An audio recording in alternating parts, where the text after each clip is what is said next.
Tomorrow is not promised. One moment it's there and the next it's gone. Life is like a vapor. You never know when it's going to fizzle out. Have you ever heard of the term extrovert? Well, that was not me. I was so scared of talking to people. It felt physically exhausting to just have social interaction. It felt horrible, and that was me for the longest time. But it's not anymore. This happened during my freshman year of high school. It was the end of summer break, and I had just been accepted in this high school choir called Select. I was really excited because my sisters had been in it before me, and they had talked so much about it being like a family. It was not, but that's a story for another time. It was the week before school started, and it was a trip to the great outdoors. But honestly, it was more like a 5-star hotel in the middle of the woods. I met several people there when I went, one of those being Rachel Blow, whom I'm still very good friends with, and we became attached at the hip the moment that we met. There was many things to do at Ocoee. There was hiking, there was swimming, there was zip lining, and there was also rock climbing. But there was one particular event that everyone was more excited for, and that was whitewater rafting. And that is where our story takes place. When I got ready that morning, I had no clue the type of day that was in store for me, but it was going to be a bumpy ride. That morning, Miss Evans had us all led to the pavilion.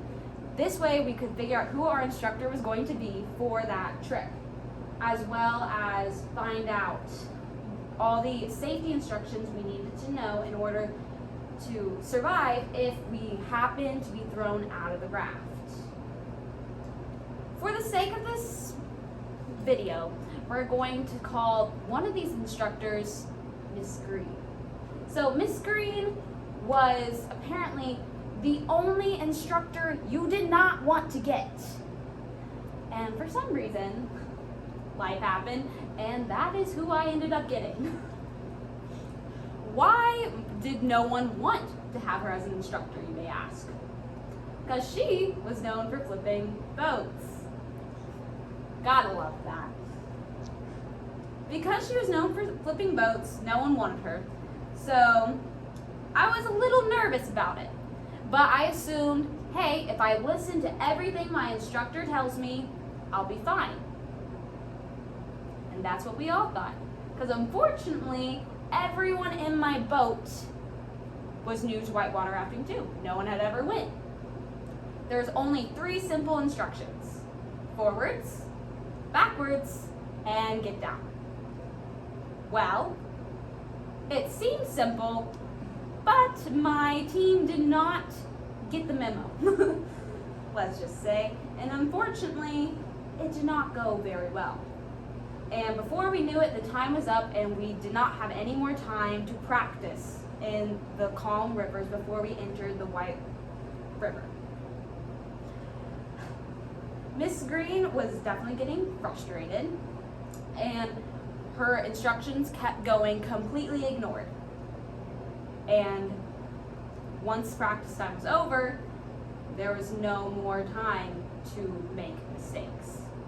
When we approached, I froze, and so did everyone else, because waves were crashing against rocks, and unbeknownst to us, the first rapid that we were going to encounter was Category 4, and the worst is Category 5. We gotta love that. When we got called forward, we all got in the boat thinking, this is gonna be fine, we're just gonna listen to our instructor, it'll be okay. She pushed us forward, and immediately things started going wrong. No one was listening to Miss Green as she shouted her instructions, so eventually she didn't notice that we had gotten into a danger zone. So when she failed to say get down, she said forward 3, and I was the only one who complied with that instruction, and so I was thrown from the boat. I was under the water, I was getting pounded from all sides by rocks, and it was not a pleasant experience. I was suffocating. I didn't know, but later on I found out I was under the water for 2 minutes. The only way that I survived that trip was only because I had decided that summer I was going to practice holding my breath every single day underwater in my pool at home. But anyways, once I got underneath the surface, they threw out a rope to me. But unfortunately, again, that rope got caught on a rock, so they could not pull me in. I continued getting pounded by rocks. My head was very hurting at this time. And another boat finally saw me and they pulled me into their boat. Of course, I'm relieved. I'm finally saved. But no, their boat flips. Yeah, it just keeps getting worse. So I'm back under the water. And I struggle with all my might just to get my head above the surface because I don't want to die. Like, this is not the point I want to die. I was only 13 years old at this point. Of course, I don't want to be, like, dead. So I struggle to the surface and I manage to break free.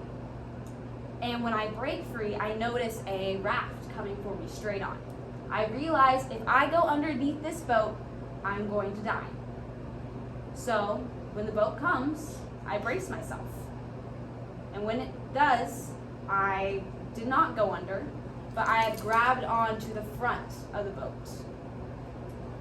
Now you would think that was the end of the story. They pulled me in, I was saved, but there was one more thing I had to do before I was saved.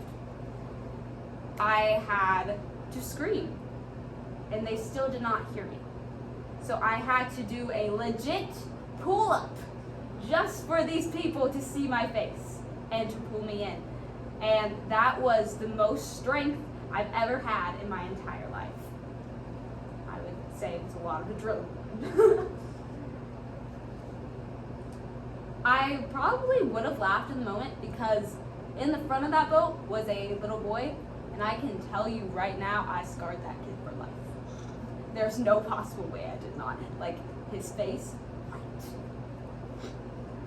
When the raft had been about to hit me, I thought I was going to die, and I realized how little I had done with my life. So from that day on, I decided I was going to be more social. I was going to talk to people because life is too short to not live it. Anyways, thank you. So glad Academy Award coming your way.